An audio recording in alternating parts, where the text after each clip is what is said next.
Hello, everyone. Welcome. My name is Kambiz Ranawardi, treasurer for Columbia, DC, and a graduate of School of Engineering and Applied Science. Welcome to our evening. We are very honored to have Jonathan Judaken, Gloria M. Goldstein, Chair of Jewish History and Thought at Washington University in St. Louis, to talk to us about new directions in critical theory, rethinking anti-Semitism today. And that is the title of Professor Judaken's latest book, published by Columbia University Press. I think we have shared the link and the discount code for this book, incredible book, with everyone, but we will do that again with the recording of this session within the 24 hours, so be on the lookout for that. So please allow me to briefly introduce our speaker.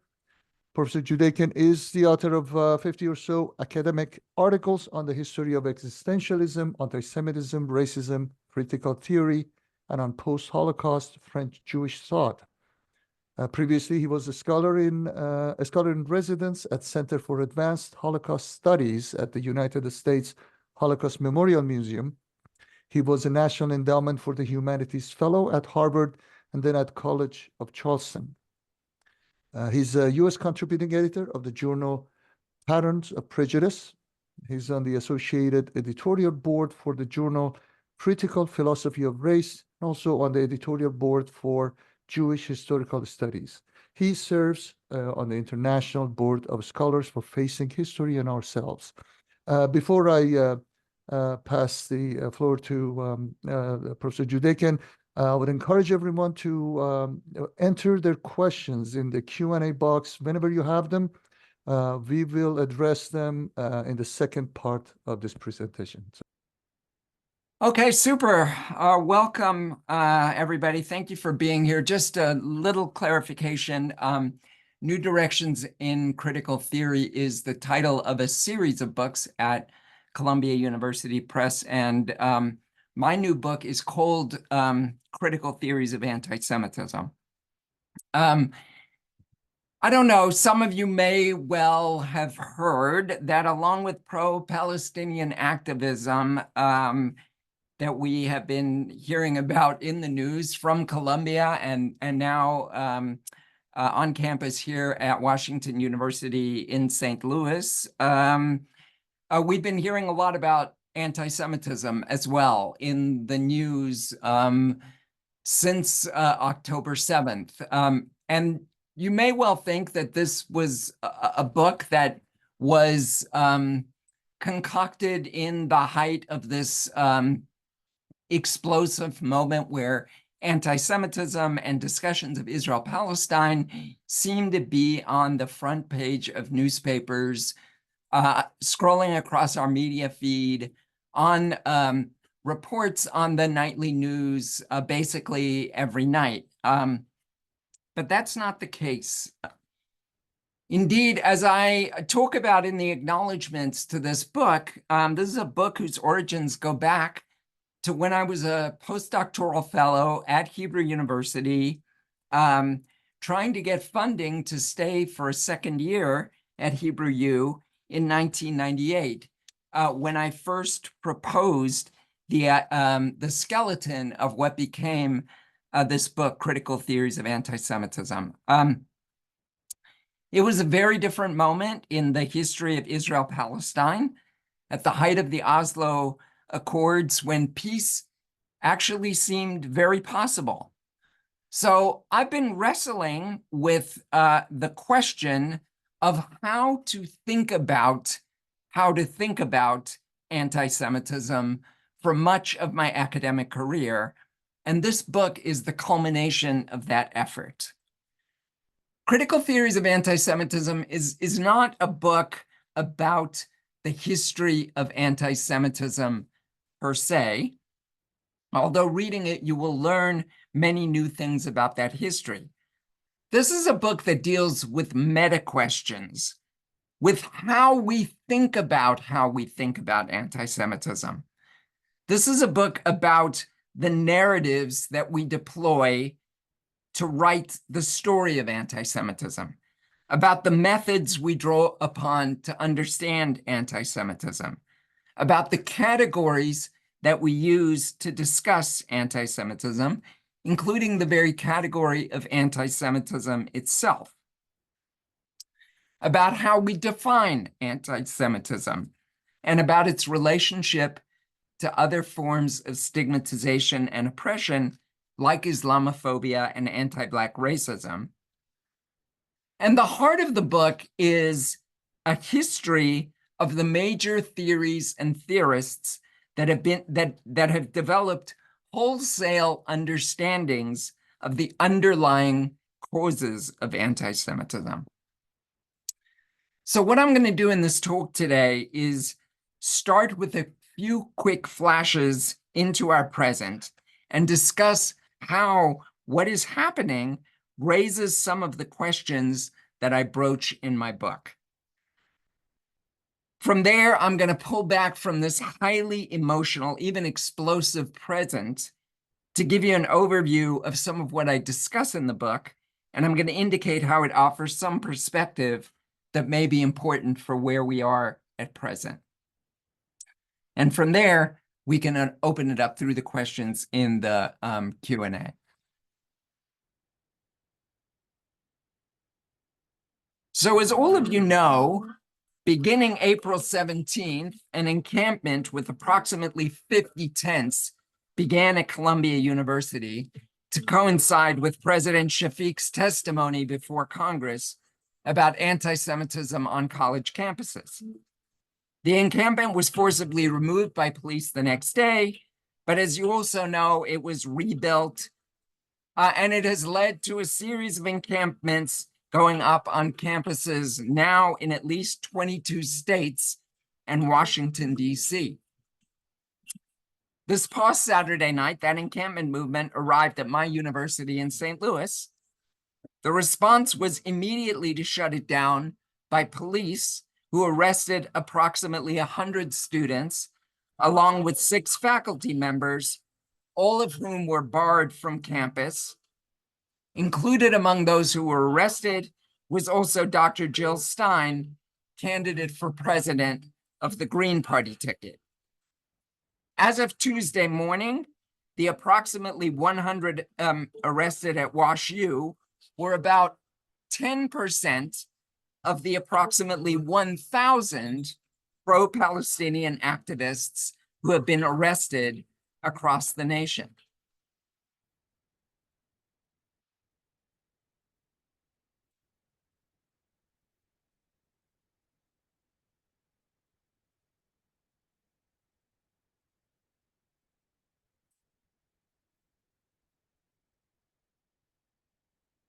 I began to write this talk on Monday afternoon when across my screen came the letter from 21 members of Congress written to the trustees of Columbia University, calling upon President Shafiq to immediately disband the encampment.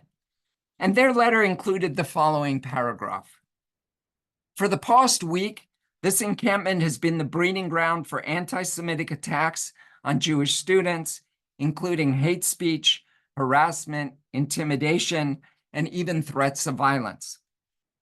Last weekend, a student held up a sign pointing to pro-Israel students that said, Al-Qassam's next targets, referring to the military arm of Hamas, the foreign terrorist organization responsible for the atrocities of October 7th, and holding hostage innocent civilians, including Americans, in brutal captivity for nearly 7 months. One of the protest leaders had previously declared, Zionists, they're Nazis, they're fascists, they're supporters of genocide.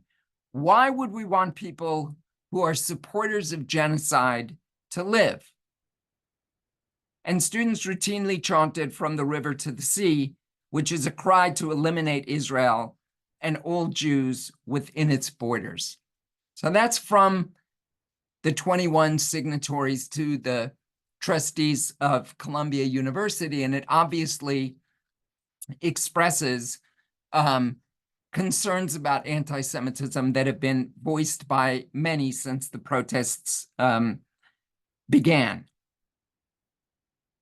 Just to be clear, If students cannot participate in their education because of an environment of harassment and intimidation, that's a violation of Title VI of the Civil Rights Act, and it can result in a loss of funding to the institution by the federal government. The members of Congress who wrote the letter to Columbia's Board of Trustees basically state that since many Jewish students feel that they cannot leave their dorm rooms, go to the library, and attend classes in person, which have been shut down, there is such an environment of discrimination and lack of safety for students that constitute a Title VI violation. Meanwhile,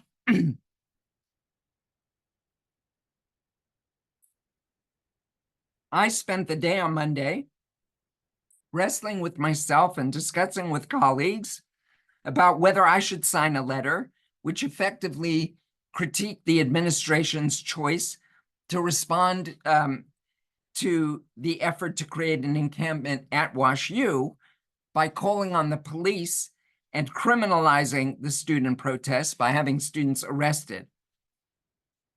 And I want to say, I think the choice to police, to criminalize, and the calls by some to even militarize the response by calling on the National Guard to end student protests is completely wrong-headed in most cases, and much more likely to inflame protest and to turn them violent, rather than create an environment of safety and protection.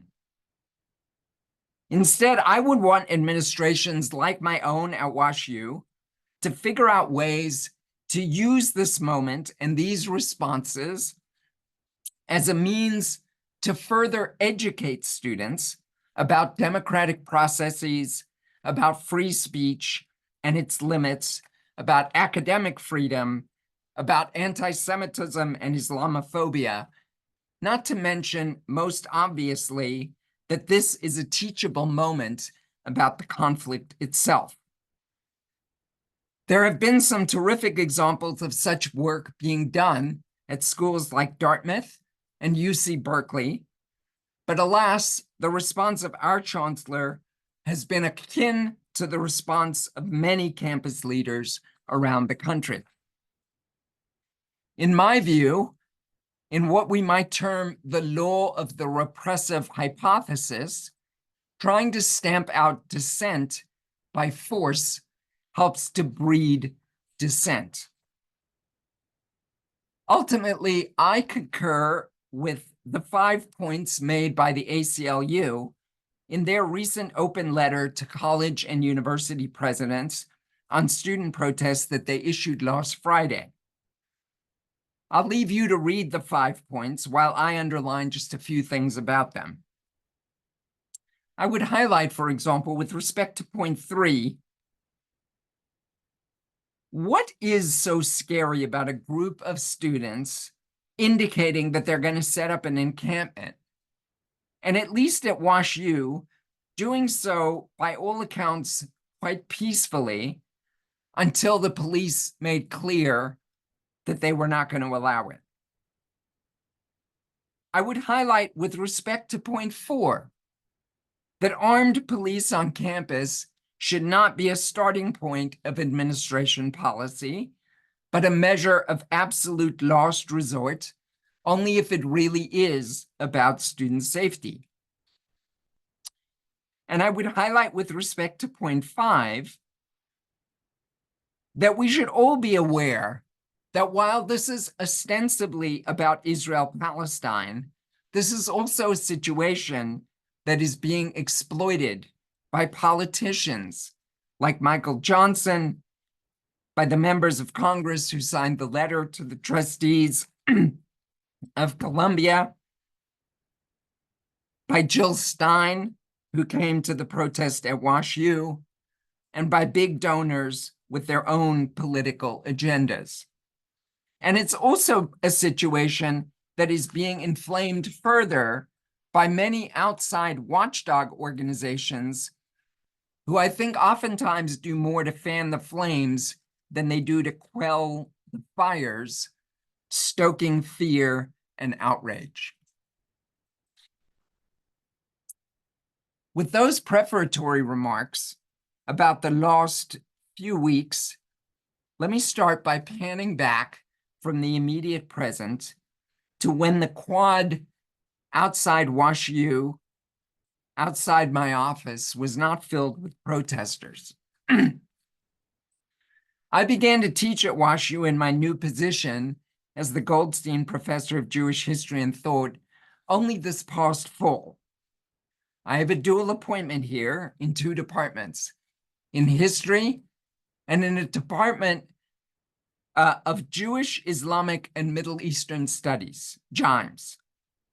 JIMES is the only department in the country like it that joins together Jewish, Islamic, and Middle Eastern Studies, except for the department, the JIMES department at Rhodes that I helped to create when I was there.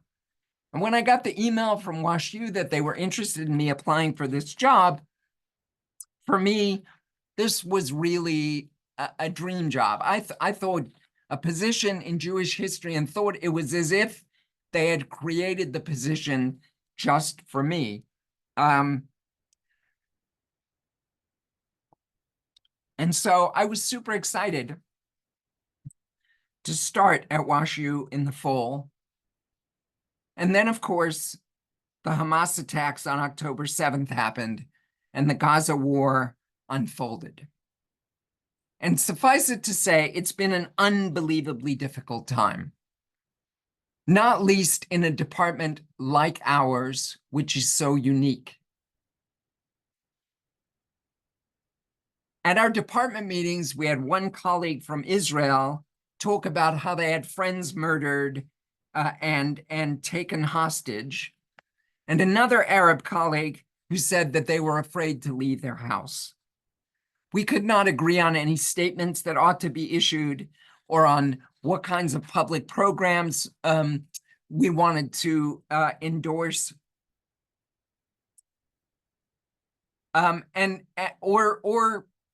what it was that we wanted to sign and support. And indeed, as a result of my position on the governing board of the Association for Jewish Studies, the largest organization of Jewish studies in the world, I watched many Jewish studies departments and the AJS itself get ripped apart for what they tried to capture in simple statements about this very complicated situation. I came to believe that the issuing of statements was a complete dead end, and it could only result in a backlash by people who would pull from your statement what they objected to and use it to foster their own polemics. I personally felt trapped in 2 ways. First, I was transitioning to a new institution, and as a result of that, I had to go through tenure again. And I was deeply concerned that anything that I might say about what was going on could be used against me. Indeed, I had plenty of experience that this could be the case. For example, I gave a lecture a few years ago at the University of Rochester about Judeophobia and Islamophobia. And in the aftermath of that lecture, all of a sudden, I started to get a whole series of emails asking me to do interviews in Australia and asking me whether they could have a transcript of what the lecture included. And I couldn't figure out exactly what was going on until I began to search the web a little bit and found out that my talk had been written up by some organization called Jihad Watch, indicating that I was somehow a threat, and that this had been shared with other online groups. Something similar happened to me more recently when I wrote an article in Tikkun about why it is that Jews should embrace critical race theory in the context of the the legislation that was passed in more than 20 states attempting to ban conversations that were ostensibly animated by so-called CRT. So I was worried about not being able to get tenure if I said anything after October 7th. But the second way that I felt trapped was that as a Jew, as a professor of Jewish history at an institution where 25% of the students are Jewish, I felt that I had to prove my Jewish bona fides. In other words, I felt the imperative was to speak about what was happening only from one perspective. And that if I didn't just focus on the huge upsurge in anti-Semitism occasioned by the war, that I would be treated as a traitor, or worse, a self-hating Jew. Then a few weeks into the new semester, once my expedited tenure process had come through, I received an email. It turns out that it was sent to all the Jewish faculty and only the Jewish faculty in Gimes. The email was very simple. The subject line in the email was, "Long live the resistance," and there was a Palestinian flag. And then the body of the email was a link to Surah 2 of the Quran, which is a surah about non-believers. And it was an upsetting email. It was trolling, but it was just one example of online harassment and bullying that I know Jewish and Islamic, Arab, and Palestinian students have all experienced as a part of the tidal wave of what I would call the banality of racism that has erupted since October 7th. Now, why would someone send such an email? It was done perhaps to create a sense of fear, perhaps to create further polarization within our department. In the article that I wrote about it, published in Times Higher Education, I argued that it was a small example of what one journalist has called the extremist's gambit, which it was his way of explaining why Hamas did what they did on October 7th in the way in which they did it. And he argued that all throughout human history, in contexts like this, agitators will oftentimes engage in an action that is intended to force people to take sides, to think in binary terms, to wrap themselves in flags and formulas, to get people to think that they are proxy warriors in the war itself. And this extremist gambit and polarized and binary way of thinking about the war and about what's going on at present could not be more different from what we seek to do in Gimes, where students in Jewish studies have to study Islamic civilization, and students interested in Islam and the Middle East have to study about Jews and Israel. The goal is to deepen students' understanding of the complexity and heterogeneity of these societies and cultures. The goal of our classes, and indeed of higher education more generally, is to offer students historical depth, evidence-based analysis, and nuance and complexity. What I find debilitating about the present moment is that the Gaza conflict, more than ever, is not leading people to get educated, but rather indoctrinated.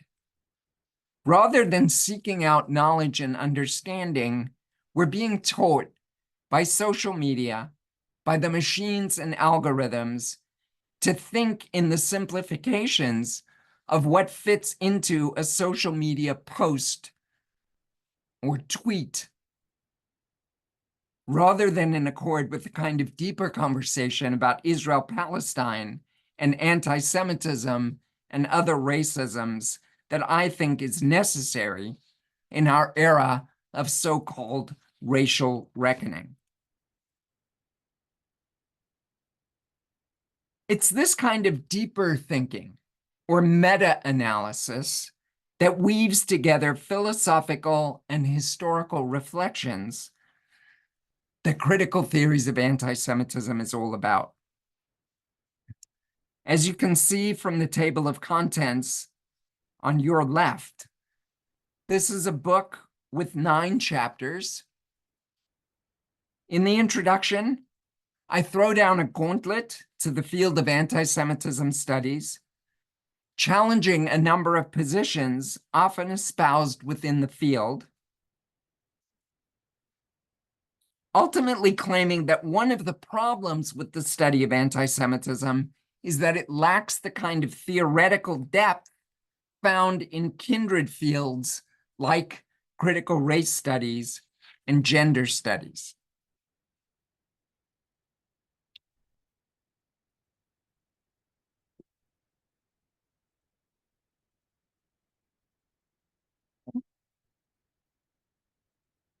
The book has 7 chapters that follow, that each focus on a major theorist whose approach represents what I am taking to be the basic paradigms that have been used to explain the underlying causes of anti-Semitism. Sartre and Beauvoir and existentialist approaches, the Frankfurt School and socio-psychoanalytic approaches, Hannah Arendt and what I call interactionist approaches, Talcott, Parsons, and Zygmunt Bauman and sociological approaches, Lyotard and postmodern approaches, and then I look at the work of 2 historians, Léon Poliakov, to discuss the history of anti-Semitism and what it reveals over the course of the longue durée throughout the Western tradition, including Christianity, Islam, and the modern West. And the simplest argument of the book is that we need to think more, that the simplest argument of the book is that we need, in fact, many different explanatory frameworks to understand what is at work in anti-Semitism. That in different ways, each of these chapters is trying to answer the fundamental question, why the Jews? Why does anti-Semitism exist? How is it perpetuated? What are the mechanics of how it does the kind of social work that it does? And how is it related to other racisms? And there's not one answer to those fundamental questions. The last chapter is an effort to draw upon these theories and to apply them to our present moment. So what I'm going to do with the remaining time in the talk is to give you a few clips of some of the arguments within the book, and then we will open it up. So in the first chapter, where I try to sort of throw down a gauntlet to the field, one of the key challenges that I articulate is to what I what I term exceptionalist or uniqueness narratives, which are prevalent in anti-Semitism studies. For example, Deborah Lipstadt, who now serves as the U.S. Special Envoy for Monitoring and Combating Anti-Semitism, and who is an award-winning scholar and professor at Emory University, in her most recent book, Anti-Semitism Here and Now, or her most recent book about anti-Semitism, she argues anti-Semitism is different in structure, history, and contemporary impact than other forms of racism.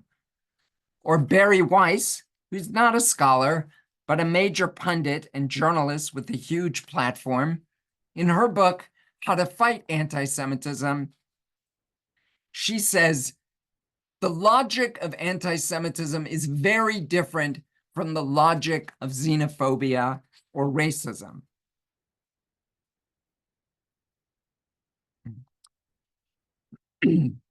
Now, while there are certainly distinctive features of each form of racism, I argue that exceptionalist narratives tell a one-eyed story.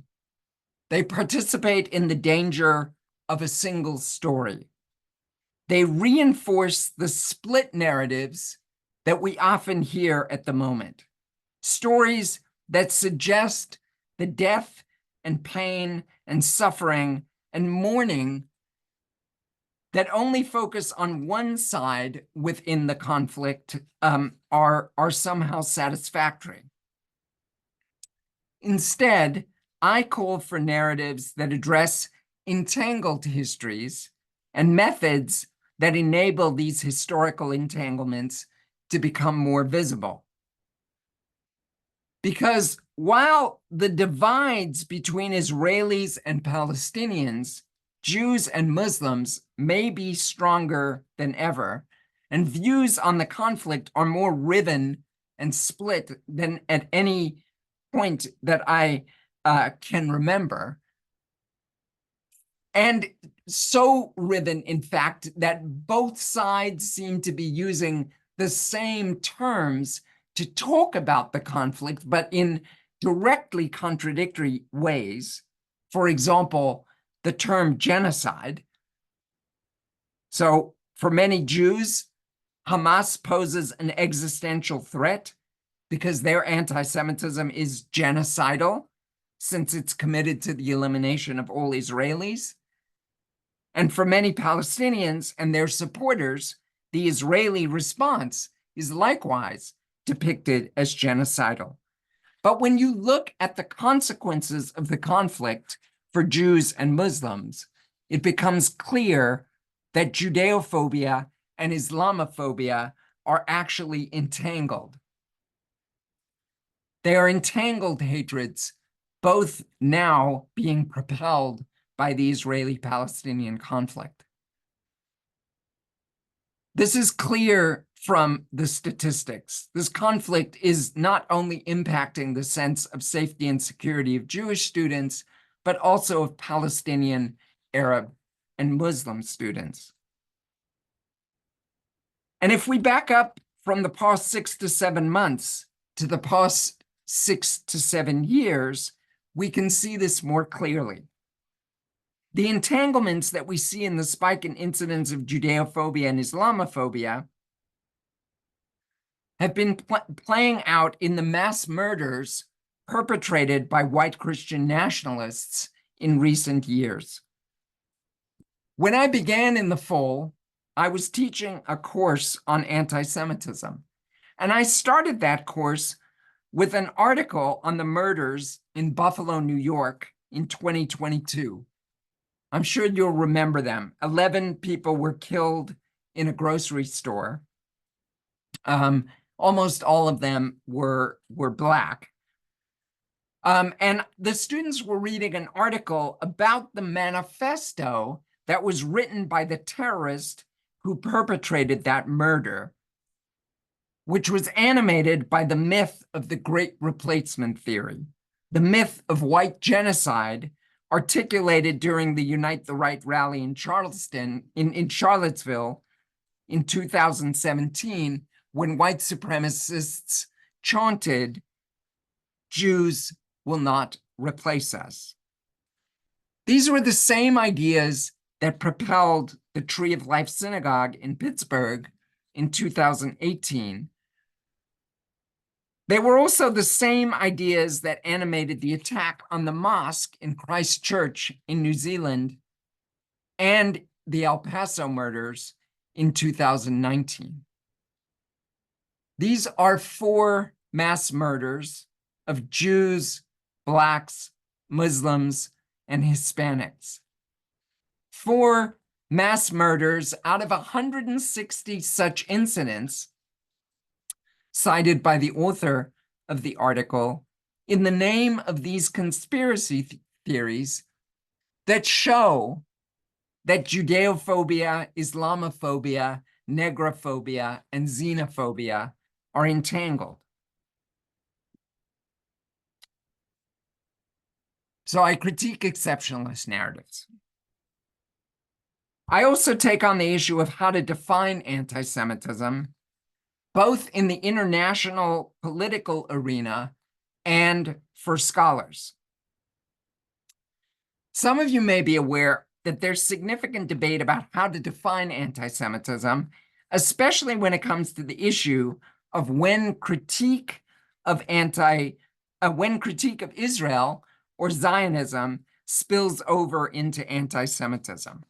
And there have been competing definitions, but a number of states and institutions internationally have adopted the International Holocaust Remembrance Association working definition, which you can see up on the slide. I argue in the book, and I'm aligned with a number of, many scholars who argue that the IHRA definition is unclear and incoherent and ultimately politicizes how anti-Semitism is defined to rule out certain criticisms of Israel a priori, like, for example, the contention that the Israeli state is racist. As one of the co-signers of the Jerusalem Declaration on Anti-Semitism, not only do I think that it offers a more cogent and clear definition, but it also helpfully indicates what does not constitute anti-Semitism, including any evidence-based criticism of Israel, any call for the equal rights of all people living in that territory, and perhaps most controversially, calls for boycott, divestment, and sanctions of Israel. Let me just say, in case there's any lack of clarity about this, I am not saying Israel is a racist state. I am simply saying that you cannot rule out arguments about whether Israel is racist a priori. This is something one has to examine with nuance and sophistication. I am also not an advocate for BDS, but I do not consider it a political tactic that in and of itself is anti-Semitic. It is a tactic that has been used in many other examples of political resistance. Now, one of the points that I'll skip that point. So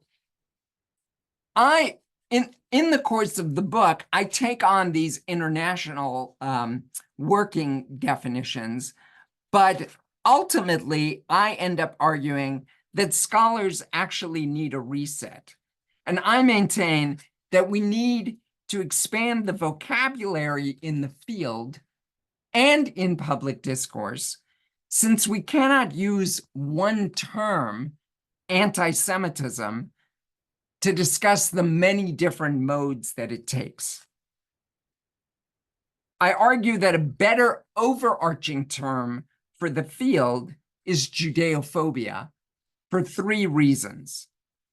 First of all, because it defamiliarizes users of the term, so that if someone reiterates a classic stereotype about Jews, this does not automatically conjure up full-blown anti-Semitism of the Nazi type with stormtroopers coming to get you.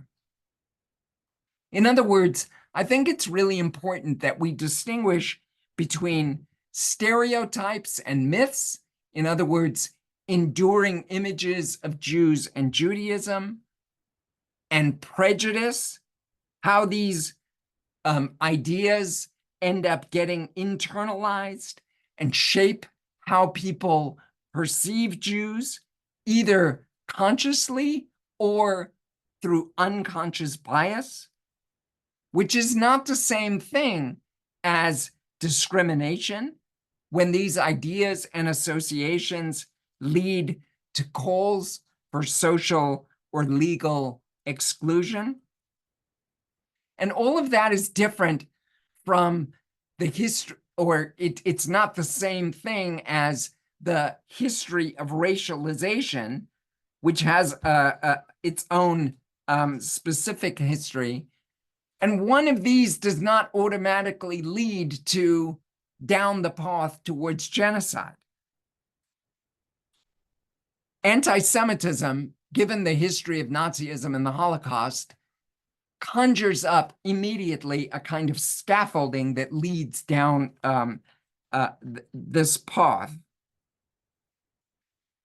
Not only does Judeophobia open up our vocabulary for naming and claiming with greater acuity, but it better suits the periodization required to understand how Judeophobia operates differently in the ancient world from how it functioned in the early Christian period, how this differed from the High Middle Ages, after the rise of Islam and the Crusades, and why this was different from the period of the Spanish Inquisition through the Nazis, and why these 4 earlier epochs differ from our post-Holocaust, post-colonial moment after the establishment of the State of Israel.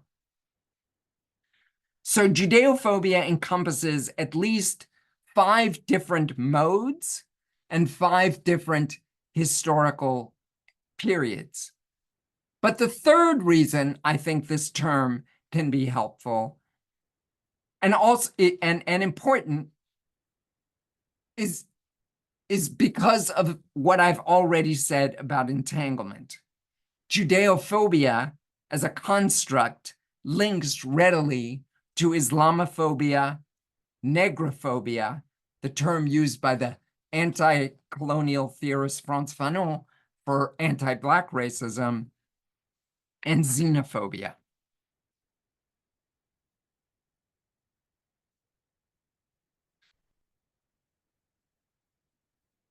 So now, in the interest of time, I have to think about whether I'm going to take you through some of the arguments that that get at some of the underlying theories in the individual chapters. And I know if I do so, we'll have absolutely no time for Q&A. And I know from talks that Q&A is always the most interesting part of a discussion. So I'll just sort of flash you through the slides, at least, that I created for talking about the individual chapters. I was going to give you one insight from Sartre, one insight from the chapter on Hannah Arendt, one insight from the chapter on the Frankfurt School, and then just point you to the other chapters that I discuss on sociology and postmodernism and the historians. But I at least want to talk about a few of the points that I end up making in the final chapter, which draws from all of these theories to discuss our present moment.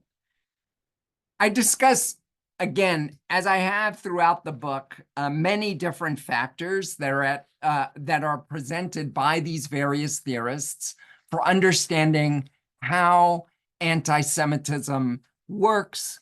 So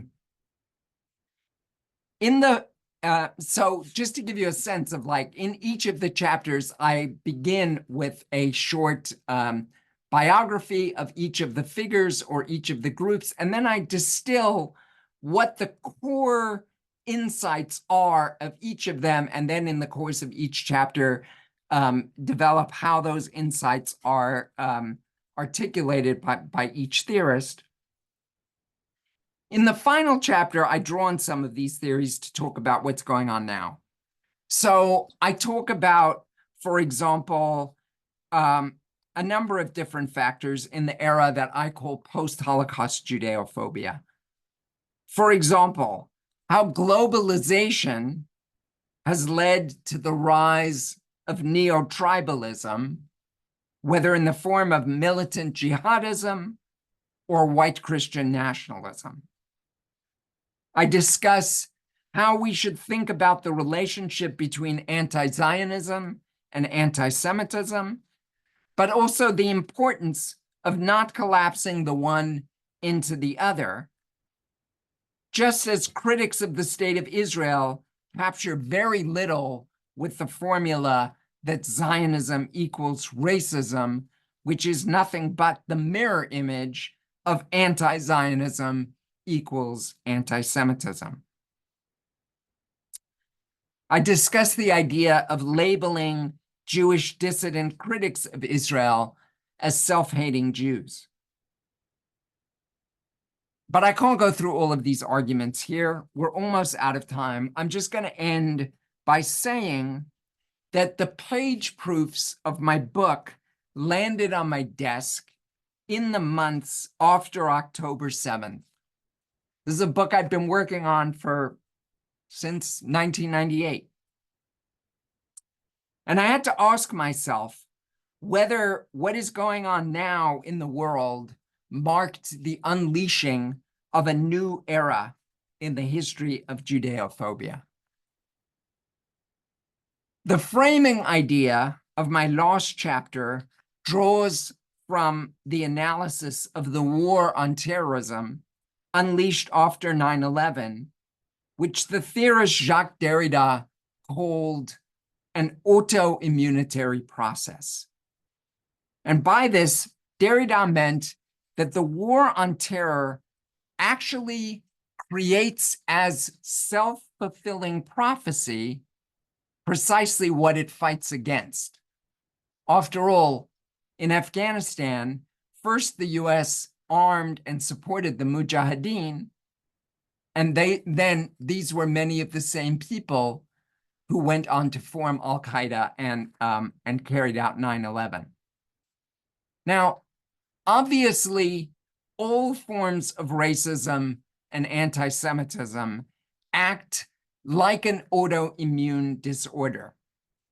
They think that they are attacking something which ails them, when in fact, they are only weakening themselves.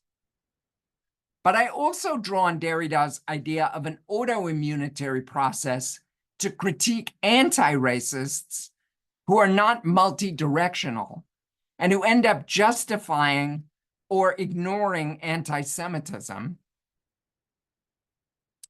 But I also critique anti-Semites who I think sometimes end up stoking the flames rather than quelling them, which brings me back to my opening comments.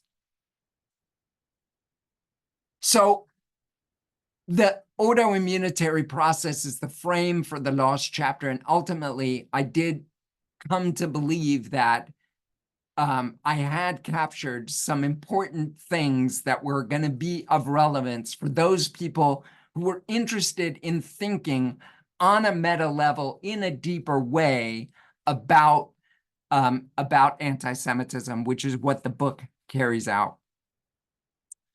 But I want to come back to where we are now. I said earlier, I don't believe the right response to Palestinian activism on campuses today is policing and criminalization, and definitely not military solutions. And while I believe that Israel had to respond to the horrific attacks by Hamas and cannot live in a context where bombs rain down from Gaza, or such extraordinary acts of terrorism like what occurred on October 7th can happen, with the deepest heart, I also fear that the response of Israel has itself taken the form of an autoimmunitary process. And that, like the war on terror, it may well end up generating the terror that it seeks to dispel and to crush in the effort to eliminate Hamas. That's a sad and tragic note to end on, but ultimately, I hope it indicates that reflecting on some of the underlying issues that are at work within anti-Semitism, learning something about the history of the major theories and theorists who have attempted to account for anti-Semitism can help us to analyze, dissect, and perhaps respond to the problem in a way that can help in alleviating the problem more generally. So with that, I am going to turn to Camby's and the questions. All right. Thank you, Professor. What an interesting thought and sharing your viewpoint. And we have, I just want to let everyone know that, the Q&A is still open. Over the next half an hour, we have time to address your questions, or as much as time as we have. We're already receiving, about 10 questions, and maybe I'll start with the first one. An anonymous attendee asks, do you see the hate speech as a criminal behavior? No, no, I don't see it as criminal behavior. I mean, obviously there are different approaches to quote unquote free speech, right? And in the United States, we have a very capacious conception of what constitutes free speech, and hate speech is generally protected as a form of free speech as long as it doesn't take the form of incitement. So it's only when it takes the form of incitement that it's something that it can then be addressed as, crossing a line. So yeah, I don't see it as criminal. This is obviously a different tradition than the tradition in Europe, where in actuality, at least some forms of hate speech are criminal. So Holocaust denial, for example, in places like Germany and France is illegal, as is certain forms of racial incitement. And you can come up for charges on that, right? Okay. So maybe I follow up with the third question, which is somehow related to this. What do you think the influence of wealthy donors has been on the discourse about First Amendment in the Ivy League? I guess there's a reference to some big name donors. I think recently was Kraft, a donor to Columbia, I think commending, if I believe correctly, President Shafiq, but nevertheless kind of criticized how the university handled this. Yeah, I mentioned in my opening comments that I think there have become a number of outside actors who have weighed in on what's going on university campuses in ways that I find incredibly unjudicious and oftentimes not fully in accord with a close sense of what is actually happening on the ground, not based on lots of conversation with individual students, in situ. And some of that has been connected, I think, as well to a kind of much broader position to delegitimize higher education more generally in the United States, to delegitimize what is going on university campuses, the kinds of conversation and teaching that we attempt to facilitate and make possible on university campuses. In general, I don't find large donor pressure or the pressure from outside watchdog organizations in general to be helpful when it comes to dealing with the problems that are at work on individual campuses. Each campus is different. So what's going on at Columbia, even though it may very well have been the generative impulse for what's happening at WashU right now, what's happening at Columbia is a very different context from the context at WashU. And what worries me is policies applied in one place don't necessarily fit as policies in another place. And what worries me is that outsiders looking at what's going on at colleges oftentimes end up constructing a very monolithic narrative about what is going on college campuses as a kind of one-size-fits-all narrative that then gets tossed around in a whole number of different ways as a kind of shorthand that becomes the very interpretive lens that students in one place are being taught about how to see their own reality, which may or may not completely accord with that reality, right? And that we should be aware that a certain amount of fear-mongering actually serves certain interests within this context, right?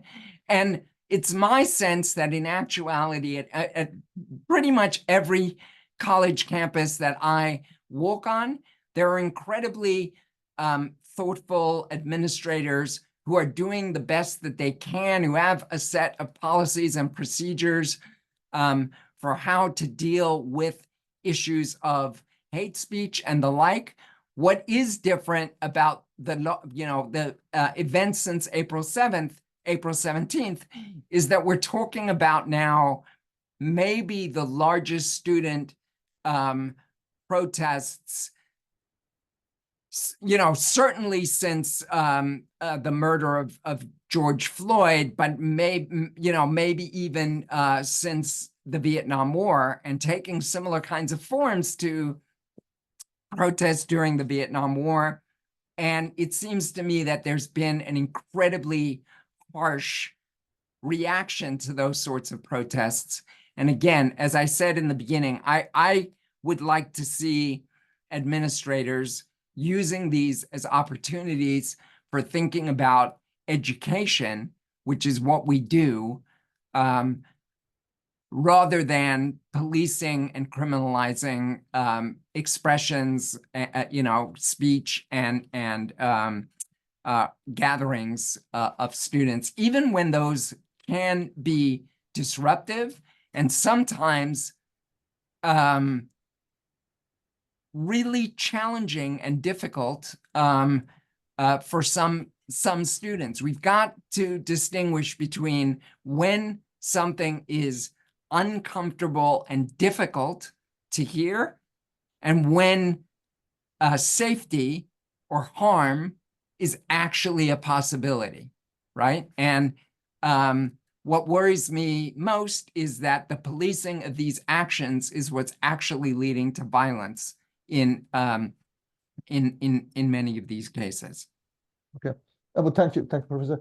I have the next two questions. I'm going to combine them because they deal with the evolution of anti-Semitism. William Malone asks, over the centuries, has not anti-Semitism taken different themes from religious at the time of Christ and the Crusades to the racial at the times of Spanish Inquisition to the Hitlerite of fear? And the second question related to that is, do you see class difference, global and also in the US, as the new variable, perhaps the strongest driver, hardening opposing views with regard to the Gaza conflict? Yeah, so the first question, forgive me for not capturing the names of the two people who asked the questions, but the first question is a really, really important one, and I spoke about that question, and I talk about it in much more detail in the course of the chapters that I have on Poliakov, who talks about the history of Judeophobia over the longue durée, that is from the ancient world all the way up to the present. He's the author of a massive 5-volume work and a number of other works, but this 5 volumes on the history of anti-Semitism, that's what he calls it, covers everything from the church and a volume on Islam, and then 2 volumes on the contemporary world, and a 5th volume that was a co-edited volume, which basically like created the archive that scholars really use like to understand this history. And as I pointed out, part of the reason I prefer the term Judeophobia is because it's a term that can be more readily periodized than the term anti-Semitism, which is a term that was popularized for the first time in 1879 and really referred to a period in modern anti-Semitism when you had a programmatic, politicized effort that led from the beginnings of political parties engaged in mass mobilization up through the Nazi period, and that what's at work there is very, very different, let's say, than what takes place in the ancient period before the rise of Christianity. So I think part of what we've got to do is to understand the differences between these different periods, and that's something that I call for and call upon scholars to really develop and enhance. So what's going on in the ancient world is not the same thing as what's going on in the right now in the contemporary context. There are structural, economic, technological, political, and social forces that are very different in these different contexts, and we need to understand these differences if we want to understand this history. So absolutely on the first question. The second question is actually a really interesting one. In the final chapter, I draw a lot, like to begin that chapter, I try to articulate, drawing from the work of Zygmunt Bauman, who's a very famous Polish, British, Jewish sociologist, the most famous postmodern sociologist until his death just a few years ago. And he had a number of late works that that dealt with the question of globalization and what the effects of globalization are. So when I talked about like the shadow side of globalization is the rise of neo-tribalism, and that this can take the form of militant jihadism or of white Christian nationalism, or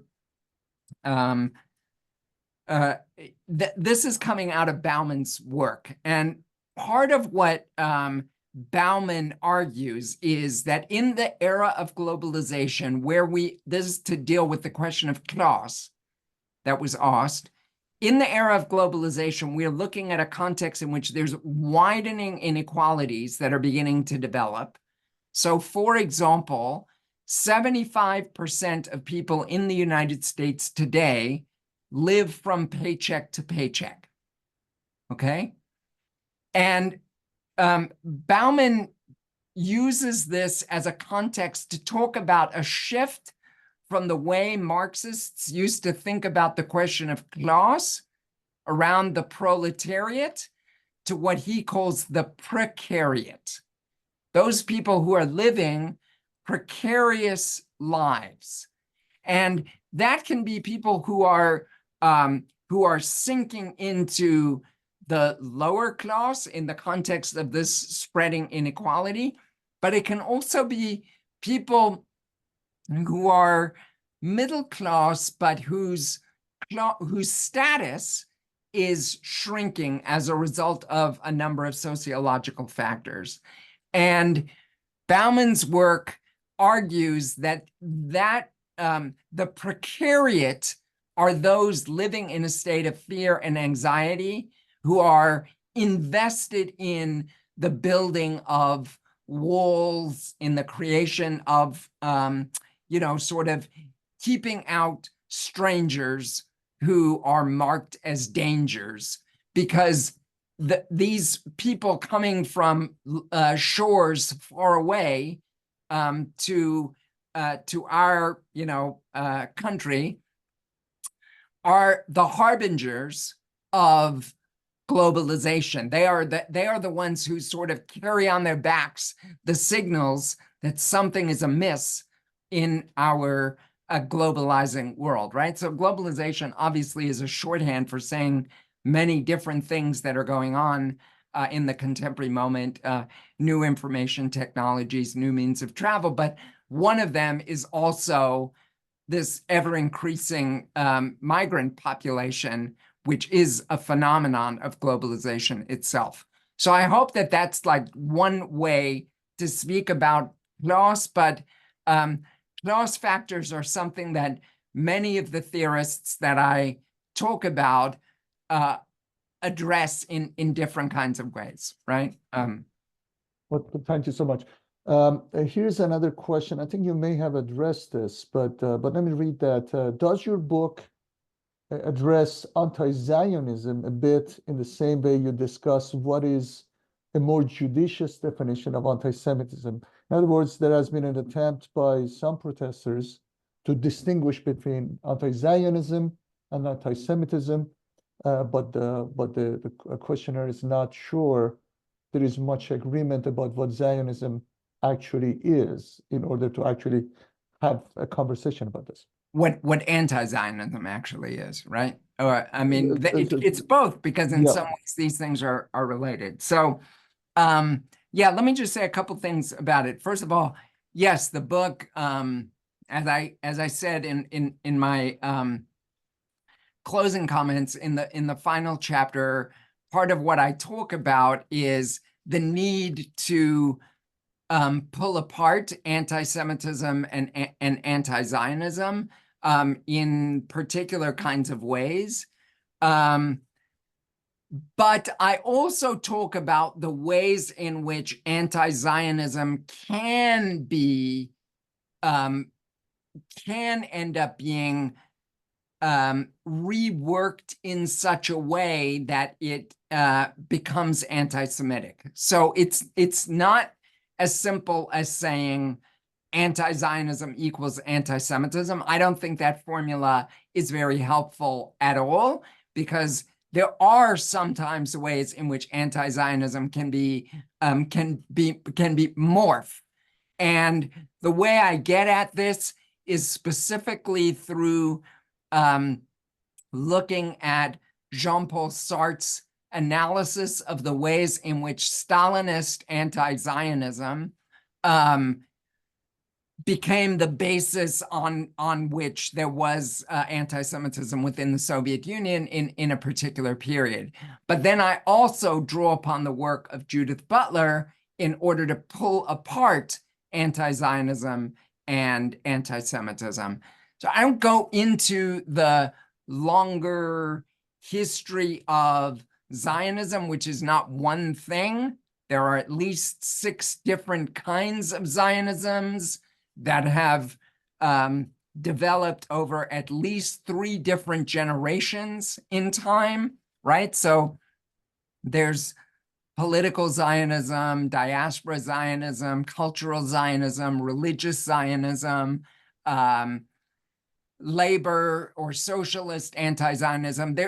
Zionism, there are many different kinds, and there are different anti-Zionisms, and anti-Zionism has a history, right? Anti-Zionism begins first as an inter-Jewish conversation. The majority of Jews before the Holocaust were anti-Zionist, or certainly non-Zionist. They didn't agree with Zionism.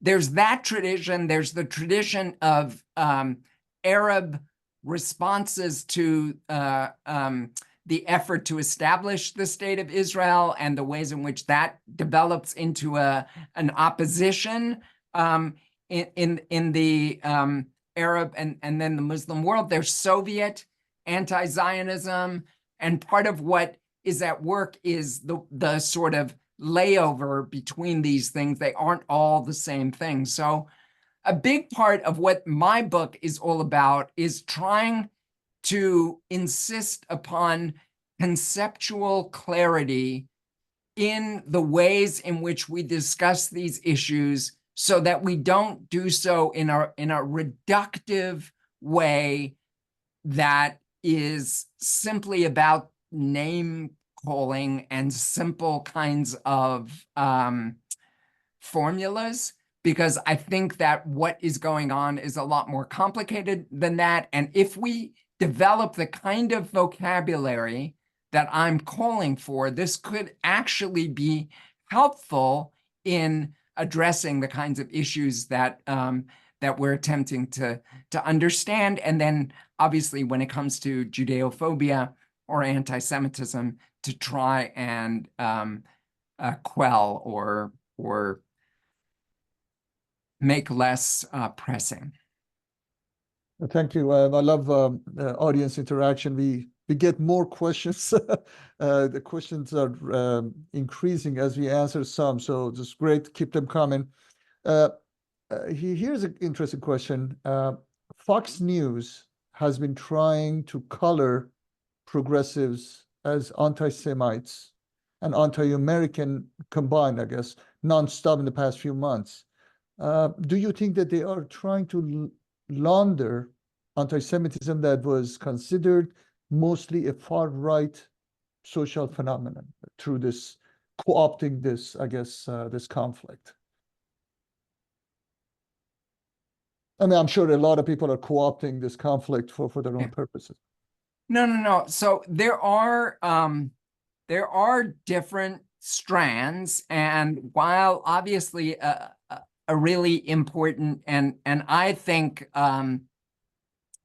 lethal and dangerous strand constitutes the strand on the far right.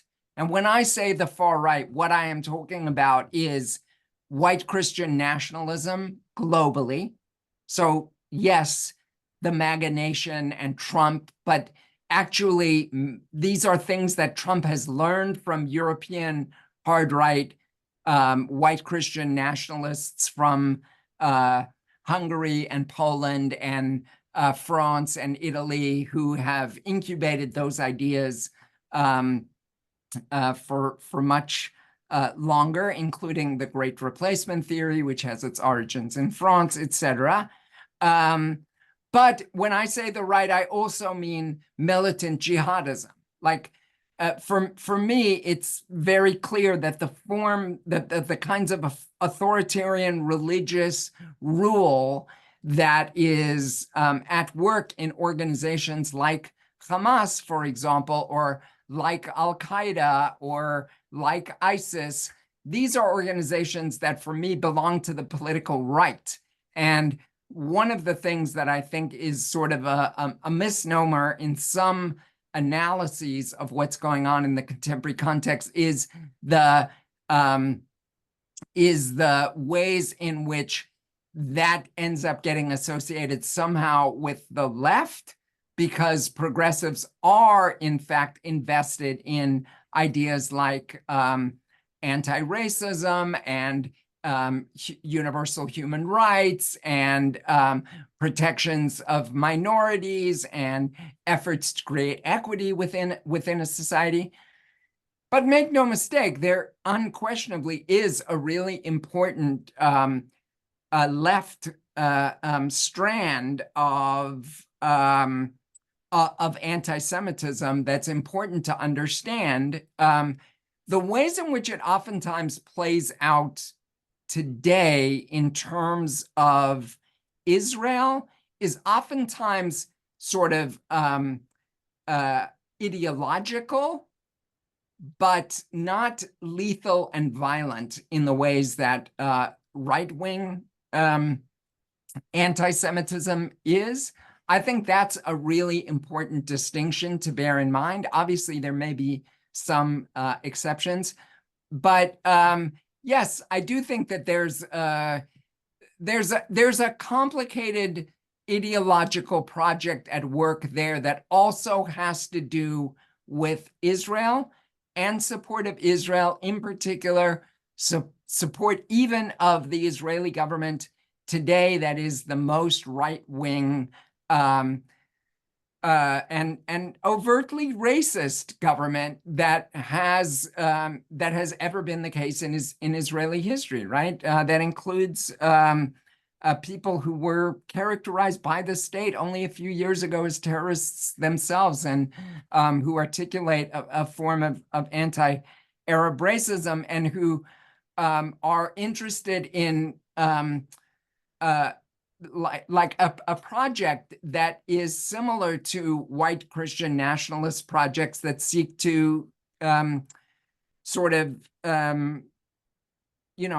define themselves in part through anti-Arab, anti-immigrant discourse. So that's for someone like me, deeply committed to Israel and to the state of Israel, and who defines himself as a cultural Zionist. Like, this is a deeply, deeply upsetting and difficult and conflicted moment, and what is going on in the context of global right-wing politics and how Israel fits into that, and how all of that plays out in terms of the politics of anti-Semitism is so depressing that I could just cry. But yes, it's deeply troubling, and in part, I think that's what we see on Fox News. In other words,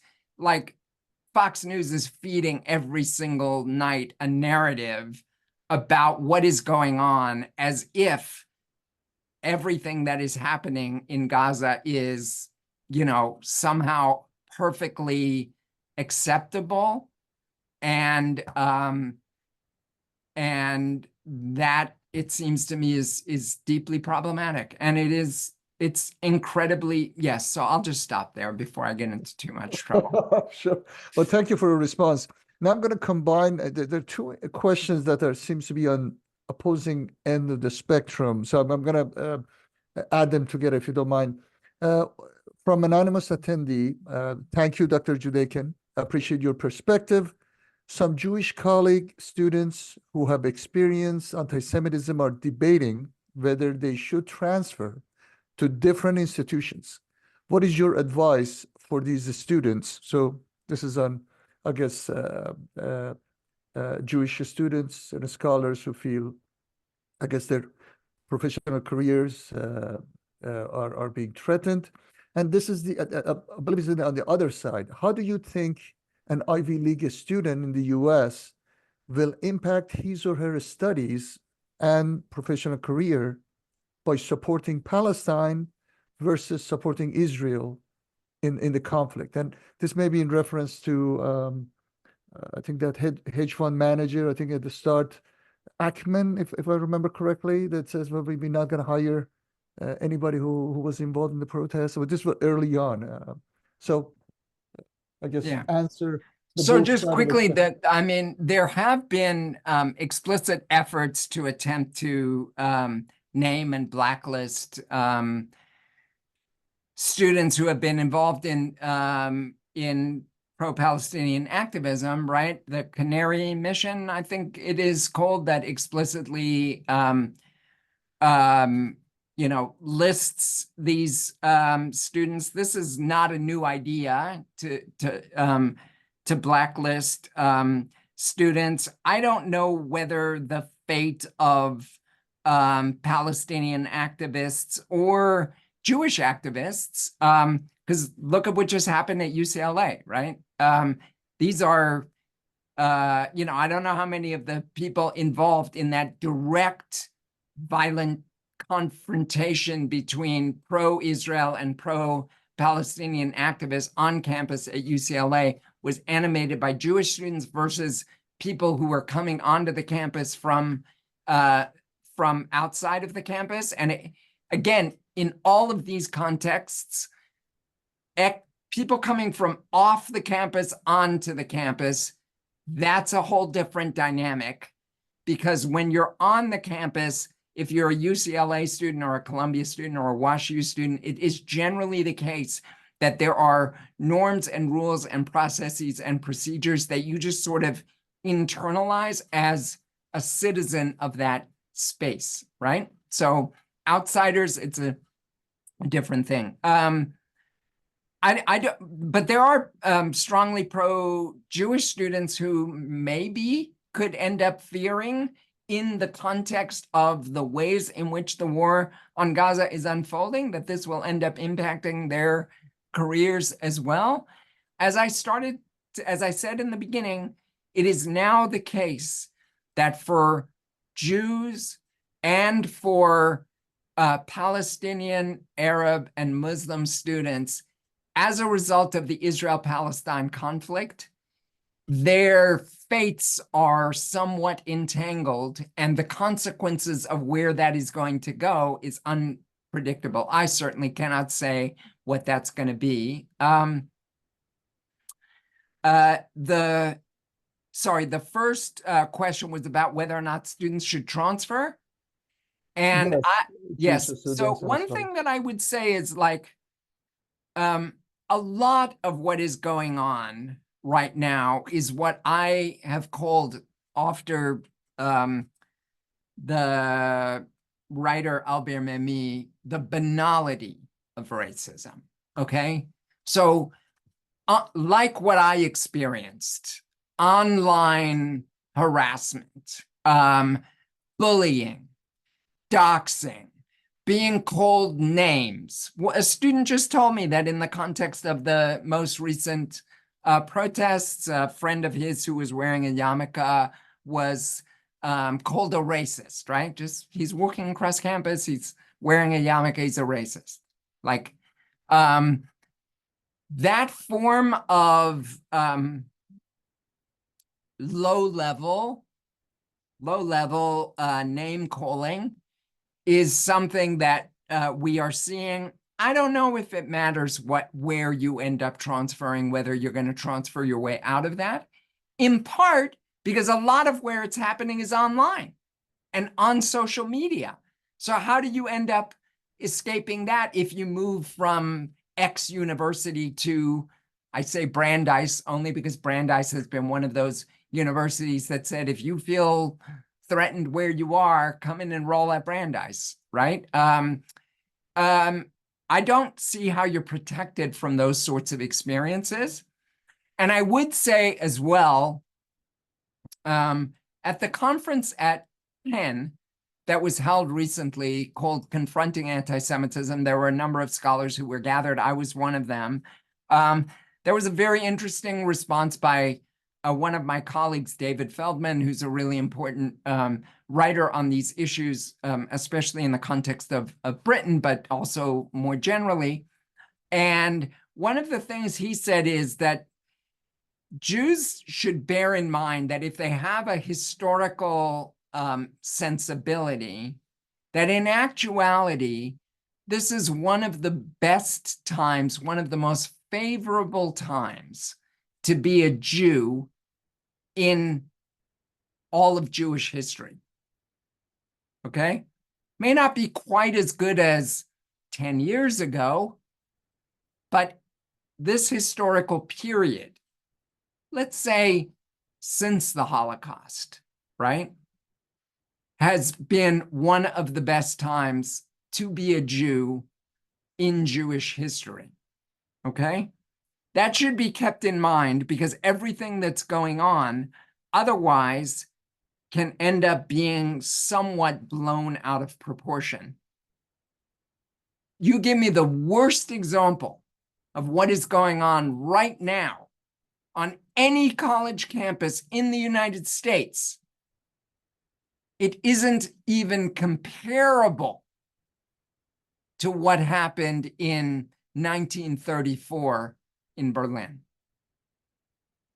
Not if you've got an actual historical sensibility about what the differences are between that moment and this moment, right? So that's something I think that student should be made more aware of, learn in a deeper way about, about the history of Judeophobia, because it will give you some perspective on what's going on right now. And part of that perspective will also be a thickening of your skin and your sort of ability to, to sort of sidestep those kinds of experiences that are incredibly disheartening and absolutely awful, and that no one should have to experience, but still. Yep. We have probably time for one more question, if I may. Elizabeth asks, can we extract recommendations from your framework of multiple lenses of anti-Semitism? She agrees that lately the fight against anti-Semitism seems only to further inflame hate. What is the alternative approach? And can you address your assessment of effectiveness of organizations like ADL?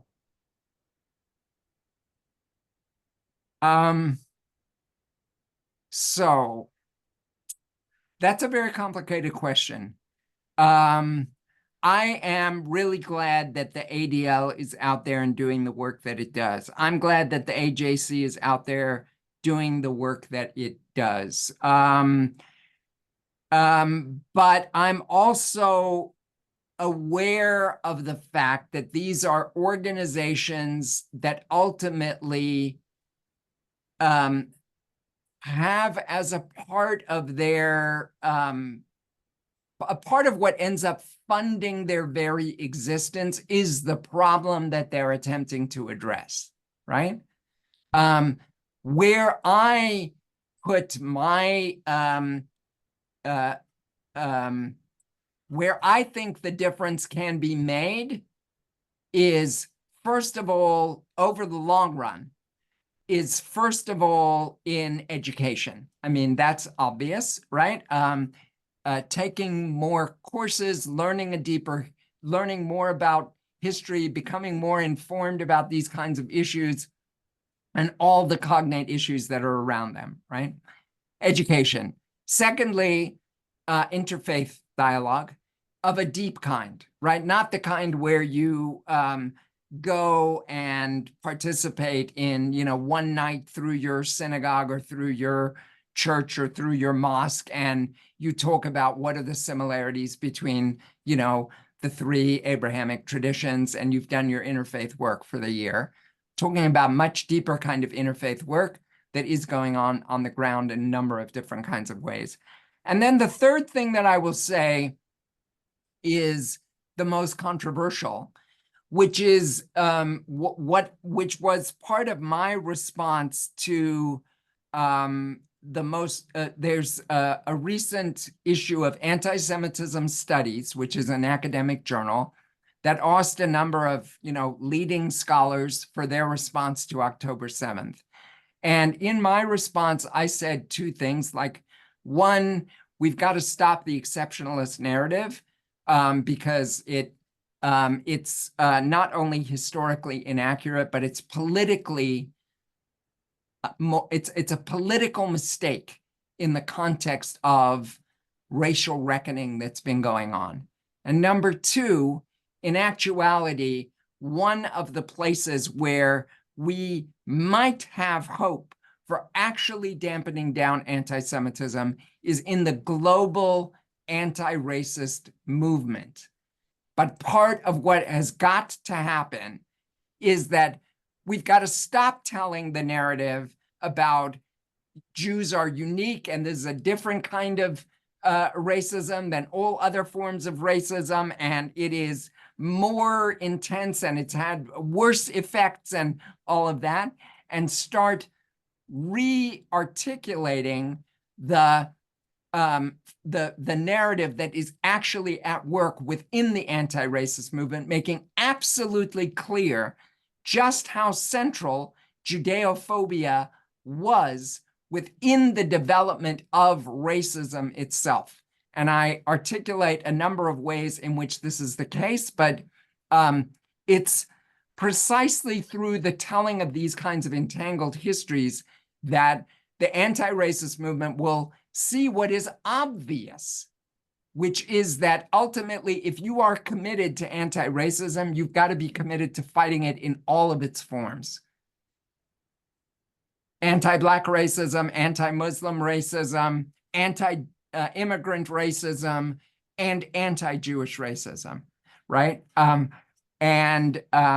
So I think that that is something that we've got to deepen and develop. And part of the point of writing this book is that it brings into dialogue critical race theory with critical studies of anti-Semitism so that theorists can begin to start thinking about these things in relationship to one another, because part of the problem is these are actually being analyzed in discrete and in ways that are non-interactive and non-relational, and that seems to me a serious problem.